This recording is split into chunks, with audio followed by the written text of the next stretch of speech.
Hello everyone, and welcome to another Stacy Cakes tutorial. Today we're going to be making this beautiful cupcake bouquet. Let's get right to it. Now I always like to start with the center of my arrangement. I pipe this line of buttercream around the edge of the cupcake so that these petals don't fall flat. When you're piping the petals, make sure that you put the next petal under the previous petal. It'll just give a really nice look. And when you're using your piping tip, make sure to point the thin end of your piping tip up, and that'll give you the dimension of these petals as well.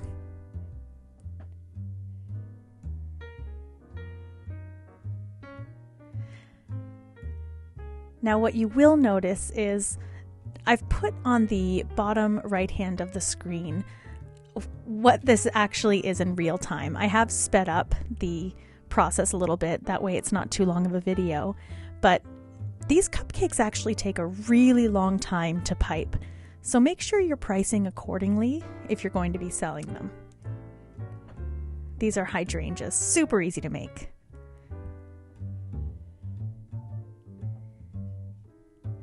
Now when I'm piping things like this, I like to use the parchment paper triangles. Let me know if you'd like me to do a little tutorial on how to fold them. I can make its own video. Oh, and here you can see the real-time timing of this flower. It looks very fast in the tutorial. So this one I'm going to pop in the freezer so that I can later transfer it onto these cupcakes.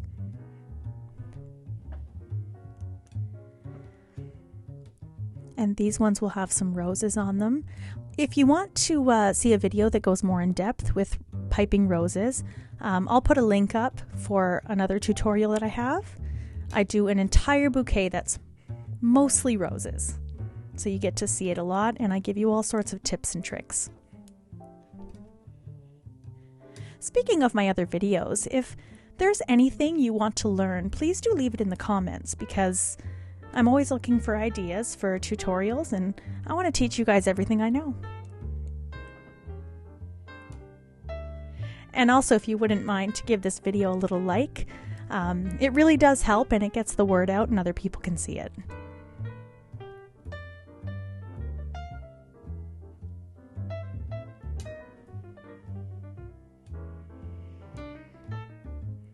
This is called a flower nail that I'm piping the flowers on. I noticed in previous videos that I just assumed everyone knew that, but if you're new to it, it's a flower nail.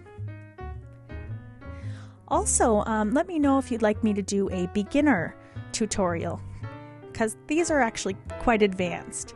You need to know how to pipe to do this. And I do know some really beautiful bouquets that are great for beginners. So see how we're taking those frozen flowers and just lifting them right off the parchment paper and sticking them on the cupcake. Super easy.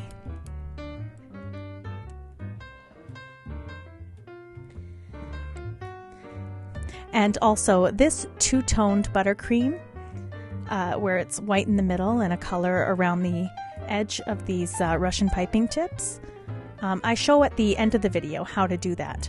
So I'll put a timestamp in the comments or in the description, so that if you want to learn how to do that, you can just head right to it, or just watch till the end of the video.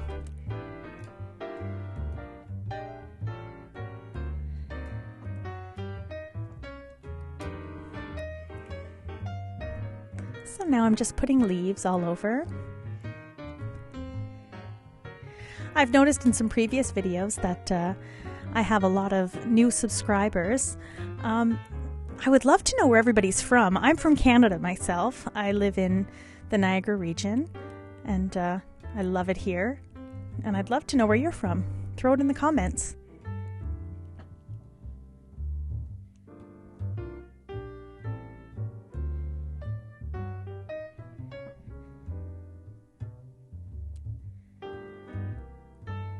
So as I was placing these leaves on, I realized that they were a little bit light for this arrangement. So you'll notice before I start arranging the bouquets, I actually started sticking on some dark leaves just to add some color and give the arrangement some dimension. Oh, there it is.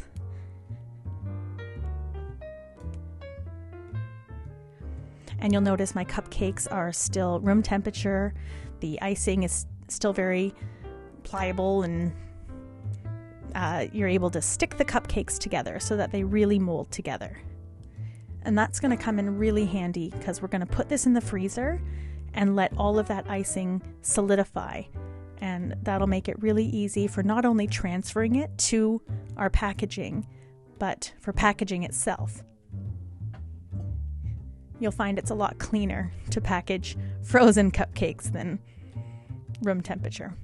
But make sure you tell your customers to allow them to come to room temperature before they eat them, because nobody likes hard icing.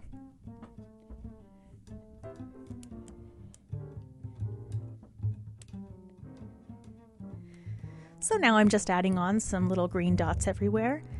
I'm going to put some white dots on top of those, and it's going to look like there's baby's breath all over the bouquet.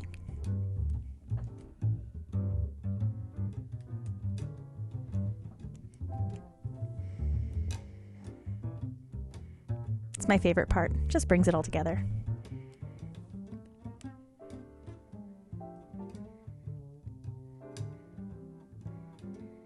Also, let me know if you'd like to see any videos on pricing. We actually charge a lot here in Niagara compared to a lot of other places, but I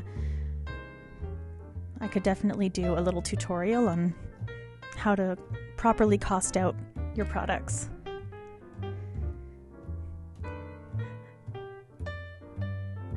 Here we are packaging, and lift it up. There it is.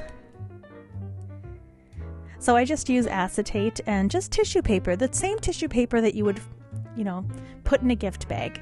It's not too expensive, and it's just going to end up in the garbage anyway, so try not to use anything too fancy. And the clear wrap that you definitely need for the tape, it's just gift wrap that you find at the at wherever you would find gift wrap. It's clear gift wrap.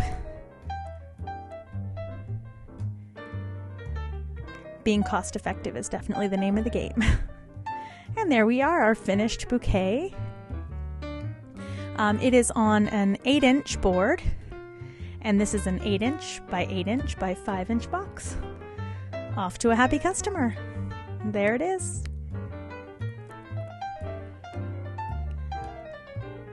And I also did a bunch of individual cupcakes, so they look really pretty too. Now, if you want to do the two-toned flowers, this is how you do it. Some people, they like to wrap their icing in, saran wrap or plastic wrap, and then put it in the piping bag.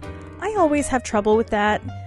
I don't know, the plastic gets caught. I like to just do this right in the bag itself. So you coat the edges with whatever color you want, not too thick, not too thin, and then you fill it with white icing. Try not to mess with it too much with your hands, because it will blend the two colors. And if you're careful, you get this nice, clean, two-toned flower. Well, that's all I've got, you guys. Thank you so much for watching. Happy caking, and please do like and subscribe. It really helps. And if you have any questions, let me know. Thanks again, guys.